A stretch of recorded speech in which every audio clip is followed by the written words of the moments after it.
क्या है, तो it is the combination of time and space very mutually perpendicular. यह क्या होता है, कॉम्बिनेशन होता है किसका, टाइम और स्पेस। स्पेस का मतलब यहाँ पे अंतरिक्ष नहीं हो जाता है, स्पेस का मतलब यहाँ पे आपको डिस्टेंस होता है। ठीक, तो यह क्या है, एक तरह का कॉम्बिनेशन है टाइम और स्पेस का, जो कि म्यूचुअली परपेंडिकुलर है, जो कि एक दूसरे पर से परपेंडिकुलर है।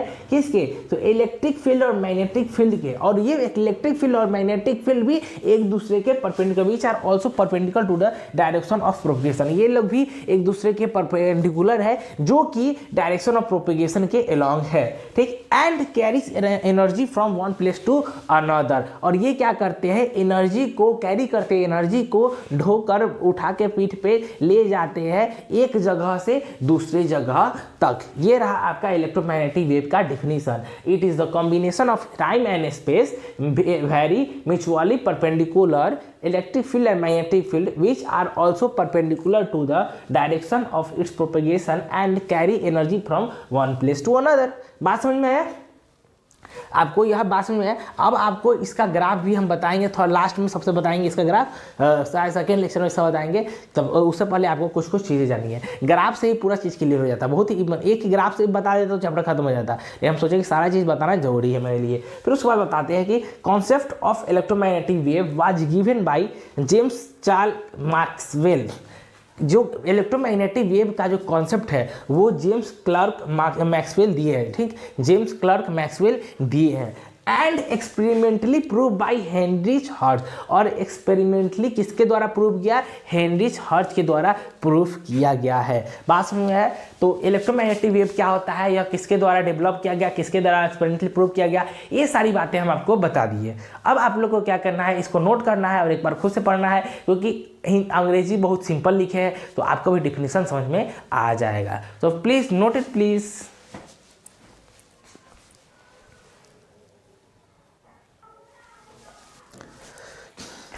तो इलेक्ट्रोमैग्नेटिक वेव क्या होता है ये जानने के बाद, ठीक, ये समझने के बाद हम लोग जानेंगे सोर्स ऑफ इलेक्ट्रोमैग्नेटिक वेव। तो इलेक्ट्रोमैग्नेटिक वेव का सोर्स क्या होता है, तो लिखा हुआ है द एक्सीलेटिंग और oscillating of electric charge is the only source of electromagnetic wave. तो जो चार्ज एक्सीलेट कर रहे हैं, ऑक्सीलेट कर रहे हैं, वही चार्ज क्या है, सोर्स हो सकते हैं इलेक्ट्रोमैग्नेटिक वेव के। बात समझ में आई आपको, कि जो भी कोई भी ऐसा चार्ज जो कि एक्सीलेट कर रहा है या ऑक्सीलेट कर रहा है, वही इलेक्ट्रोमैग्नेटिक वेव का क्या है, सोर्स हो सकता है। उसके बाद हम लोग जानेंगे nature and propagation of EMV, मतलब इलेक्ट्रोमैग्नेटिक वेव। इलेक्ट्रोमैग्नेटिक वेव का नेचर और उसका प्रोपगेशन क्या है वो हम लोग समझेंगे और जानेंगे। तो चलिए स्टार्ट करते हैं नेचर और प्रोपगेशन ऑफ इलेक्ट्रोमैग्नेटिक वेव। तो पहला क्या है, it is non mechanical wave because it does not require the medium for its propagation from one place to another. तो बात बोल रहा है कि इलेक्ट्रोमैग्नेटिक वेव है वह एक नॉन मैकेनिकल वेव है। जो इलेक्ट्रोमैग्नेटिक वेव है वह एक नॉन मैकेनिकल वेव है, जिसको किसी और ऐसा इसीलिए क्योंकि उसको किसी भी मीडियम का रिक्वायर्ड नहीं है एक जगह से दूसरे जगह ट्रैवल करने के लिए, या एक जगह से दूसरे जगह जाने के लिए उसको किसी भी मीडियम का ज़रूरत नहीं है। बात समझे, वह मीडियम फ्री है, वह बस नॉन मैकेनिकल वेव है, जी वो ट्रांसफ़र हो जाता है, उसको किसी भी मीडियम का ज़रूरत नहीं पड़ता है। ठीक, तो पहला ये था, पहला आपका क्या था, नेचर प्रोपगेशन था। 2, 3, 4 और 5 और है, वो आपको हम बताते हैं। उसके बाद इस चैप्टर मतलब इस टॉपिक को हम लोग खत्म करते हैं। चलिए पहले आप लोग इसको सोर्स ऑफ इलेक्ट्रोमैग्नेटिक वेव और पहला पॉइंट लिखिए nature and propagation of electromagnetic wave. उसके बाद हम लोग आगे बढ़ते हैं।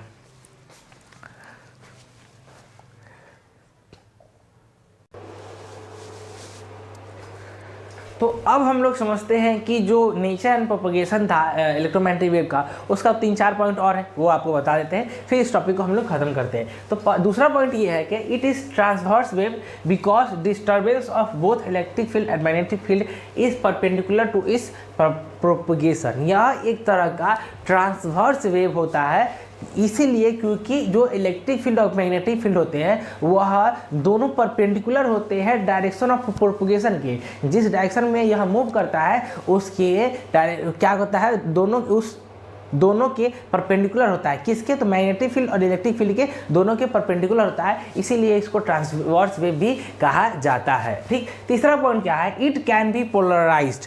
यह यह क्या है, यह पोलराइज्ड भी हो सकता है। सिंपल सी बात है, इट कैन बी पोलराइज्ड, बात खत्म। अब पोलराइजेशन क्या होता है ये आपको हम बताए थे लास्ट लेक्चर, मतलब लास्ट चैप्टर में, शायद चैप्टर नंबर 4 या 5 में बताया है, उसमें आप लोग देख लीजिएगा, समझ में आ जाएगा। अभी इस टॉपिक में बताना उचित नहीं है, ठीक। उसके बाद इसमें बोल रहा है कि it's propogate with a speed of 299792458 meter per second. कहने का मतलब है कि यह 3 × 10⁸ मीटर के अप्रॉक्सीमेटली 3 × 10⁸ मीटर की स्पीड से मूव करता है। मतलब लाइट की स्पीड से यह भी मूव करता है अप्रॉक्सीमेटली, ठीक, लेकिन एग्जैक्ट इतना वैल्यू से यह मूव करता है, ठीक। उसके बाद लास्ट पॉइंट, 5वां पॉइंट होगा इसका ग्राफ। तो आपसे रिक्वेस्ट है, अनुरोध है कि सबसे पहले आप इसको नोट करें, उसके बाद हम आपको इसका ग्राफ बताएंगे, क्योंकि तीनों पॉइंट इजी था। अब इस बार ग्राफ हम लोग डील करेंगे।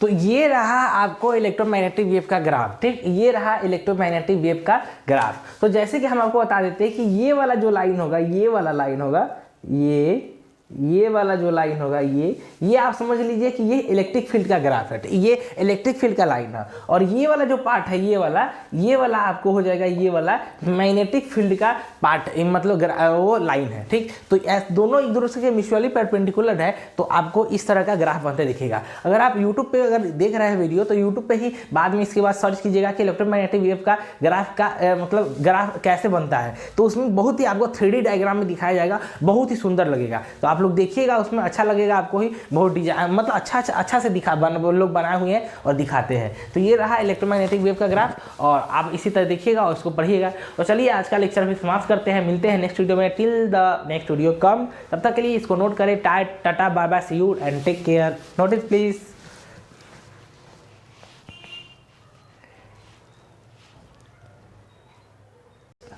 तो चलिए हम लोग समझते हैं कि मैक्सवेल इक्वेशन आपके लिए लिखा हुआ है बोर्ड पे, बस पढ़ना है, समझना है, टाइम वेस्ट नहीं करना है। तो कहा जा रहा है जेम्स क्लर्क मैक्सवेल। अब देखिए मैक्सवेल इक्वेशन, जो साइंटिस्ट होंगे मैक्सवेल वही दिए होंगे, तो उनका पूरा नाम है James clerk Maxwell. Summarised 4 basic law of electromagnetism.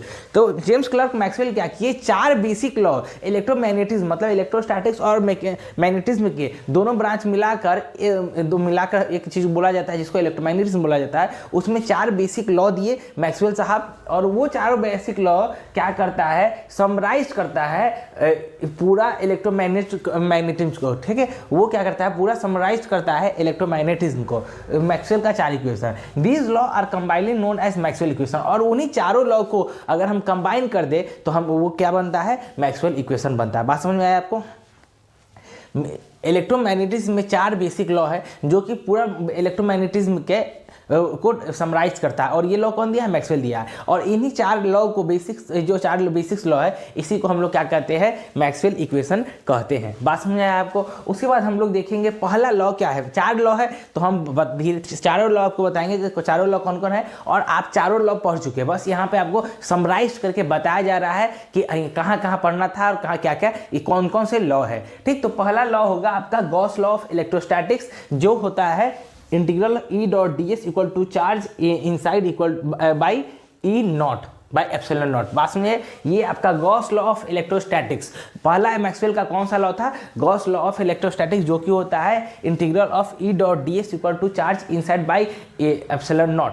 बात समझे, ये पहला लॉ था मैक्सवेल का, जो कि इलेक्ट्रोमैग्नेटिज्म को समराइज करता है। और पहला लॉ क्या था, गॉस लॉ ऑफ इलेक्ट्रोस्टैटिक्स।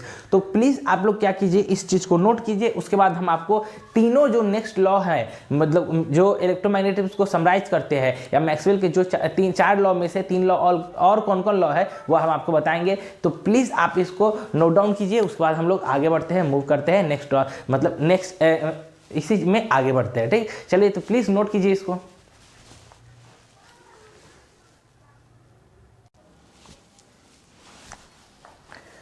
तो चलिए अब हम लोग बात करते हैं कि मैक्सवेल के बाकी जो लॉ 3 लॉ और कौन थे वो कौन कौन से हैं। तो जैसा कि हम आपको बोर्ड पे लिखे हुए हैं कि दूसरा लॉ है integral of B dot D S equal to zero.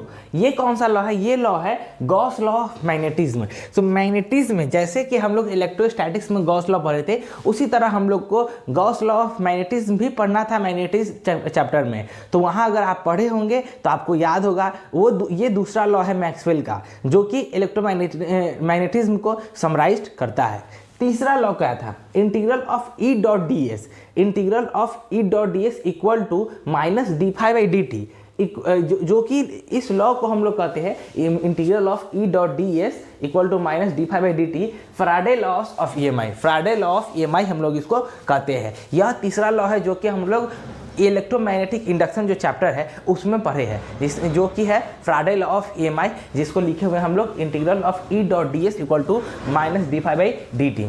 फिर उसके बाद चौथा लॉ हमारा क्या है? चौथा लॉ है integral of B dot D L equal to mu naught I E plus mu naught E naught D phi by D T. इसको कहते हैं एम्पियर्स मैक्सवेल लॉ। मतलब एम्पियर्स का और मैक्सवेल के दोनों को लॉ को हम लोग अगर मिला देते हैं, मिक्स कर देते हैं, तो वो बनता है एम्पियर्स मैक्सवेल लॉ बन जाता है। ये भी हम लोग इलेक्ट्रोमैग्नेटिक इंडक्शन में पढ़े हैं और वहाँ हम लोग को पढ़ना था। तो जैसा कि आप सबको पता चल गया है कि चार मैक्सवेल के चारों लॉ कौन थे, कहाँ कहाँ पढ़े थे, कहाँ कहाँ यूज़ था, इसके बारे में हम लोग सारा चीज़ डिस्कस कर चुके हैं। अब हम लोग पढ़ेंगे डिस्प्लेसमेंट करंट। ठीक, अब हम लोग पढ़ेंगे डिस्प्लेसमेंट करंट। तो प्लीज़ आप लोग इसको नोट डाउन कीजिए, फिर हम लोग आगे बढ़ते हैं।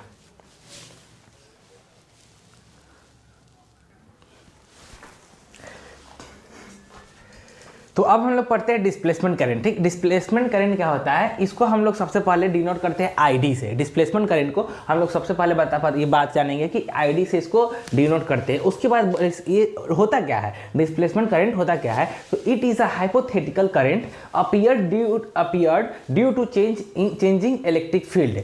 तो यह एक हाइपोथेटिकल करंट है जो कि कब सामने आता है, कब दिखता है? जब हम लोग इलेक्ट्रिक फील्ड को बदल देते हैं, इलेक्ट्रिक फील्ड को बदलते हैं, तब इस तरह का करंट वहाँ पे आता है। उसको हम लोग क्या कहते हैं? डिस्प्लेसमेंट करंट बोलते हैं। ठीक, क्या साफ साफ बोल रहा है कि it is a hypothetical current. यह एक हाइपोथेटिकल है, मतलब मन चाहा है, मन चाहा। हाइपोथेटिकल मतलब माना हुआ है। ठीक, एक तरह काल्पनिक कह सकते हैं। ठीक, एक तरह का काल्पनिक है। ठीक, it is a hypothetical current, काल्पनिक करंट है जो कि इलेक्ट्रिक फील्ड के बार बार बदलने से, चेंज करने से यह अपीयर होता है। बात समझ में आया? और इसको डिनोट हम लोग करते हैं आईडी से। ठीक, और इसको अगर लिखना हो तो समझेंगे कैसे लिखेंगे इसको। तो लिखेंगे हम लोग ID equal to E naught D phi by D T, D phi E by D T. और यहाँ पे आईडी क्या है? डिस्प्लेसमेंट करंट है। ई क्या है? परम्यूटिविटी ऑफ फ्री स्पेस है, जिसका वैल्यू होता है 8.85 इंटू 10⁻⁻12 होता है। ठीक, जो ई नॉट होता है वो परमिटिविटी ऑफ फ्री स्पेस होता है, जिसका वैल्यू 8.85 इंटू 10⁻⁻12 होता है। और ये क्या है? D phi by D T क्या है? यह है इलेक्ट्रिक फ्लक्स। इलेक्ट्रिक फ्लक्स के ही कारण चेंज होने से ही इलेक्ट्रिक फील्ड बदलता है, और इलेक्ट्रिक फील्ड बदलेगा तो वहाँ पे आपको डिस्प्लेसमेंट करंट अपीयर होगा, सामने आएगा। तो बात समझ में आया? बहुत ही ईजी था, लॉजिकल था, सिंपल था। तो ये रहा आज का आपका कि दो टॉपिक हम कंप्लीट करवाए हैं। पहला मैक्सवेल लॉ, मैक्सवेल का जितना भी इक्वेशन था, मैक्सवेल इक्वेशन, चारों लॉ था मैक्सवेल का, चारों को बताया और उसको मैक्सवेल इक्वेशन का नाम दिए। और उसके बाद आप लोग को बताया कि डिस्प्लेसमेंट करंट होता क्या है। तो आज के लिए इतना ही, फिर मिलते हैं नेक्स्ट वीडियो में। तो वीडियो अगर अच्छा लगा हो तो लाइक कीजिए, चैनल को सब्सक्राइब कीजिए और बेल आइकन को दबाइए। तब तक के लिए सी यू, टाटा, बाय बाय।